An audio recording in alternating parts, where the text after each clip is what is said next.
Hello everyone. So ఈరోజు మీకు ఏమంటే నాకు థర్డ్ ఆరి వర్క్ బ్లౌజ్ ఆర్డర్ వచ్చింది. అది ఎలా కంప్లీట్ చేస్తాను అది చూపిస్తా. సో ఇలా అయితే మన ఫైనల్ లుక్ అయితే ఉంటుంది. సో ఇక్కడైతే ఈ లోటస్ ఏమంటే hand pain and back neck pain అయితే డిజైన్ వేసాడు ఉందా.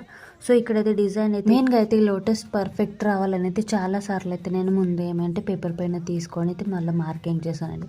సేమ్ పెటల్స్ రావాలని అయితే ఇక్కడైతే నేను మార్కింగ్ చేసి అయితే ఫైనల్గా ఒకటైతే ఇక్కడ కంప్లీట్ అయితే మంచి పెటల్స్ అయితే వచ్చినాయి. సో ఇక్కడైతే స్టిచ్ అంటే వర్క్ అయితే స్టార్ట్ చేసేసాను. సో ముందు ఏమంటే షుగర్ బీట్స్తో ఇట్లయితే బేసిక్ లైన్ కంప్లీట్ చేసుకొని మళ్ళీ ఏమంటే చైన్ ఉంటుంది కదా, స్టోన్ చైన్, అది కూడా స్టిక్ చేసుకున్న మళ్ళీ దానికి లాక్ చేసుకోవాలి. సో ఇక్కడైతే నాకు ఇదేమంటే థర్డ్ బ్లౌజ్ కొంచెం సింపుల్గా వర్క్ వచ్చింది, కానీ ఫస్ట్ అండ్ సెకండ్ బ్లౌజ్ అయితే మీకు షేర్ చేసిన అవి చాలా హెవీగా వచ్చింది. అండ్ అప్పుడైతే నాకు చాలా ఛాలెంజింగ్ అయితే ఉండే. సో అవి కూడా నేను చాలా మంచిగా ఈజీగా అయితే కంప్లీట్ చేసి ఇచ్చేసానండి. సో ఇలా అయితే నెక్ కంప్లీట్ అయింది. ఇంకా మొత్తం బ్లౌజ్ రెడీ అయ్యాకైతే మీకు నెక్స్ట్ వీడియోలో చూపిస్తాను. సో డిజైన్ ఎలా అనిపించింది ఫ్రెండ్స్ కామెంట్లో చెప్పండి. Thank you for watching.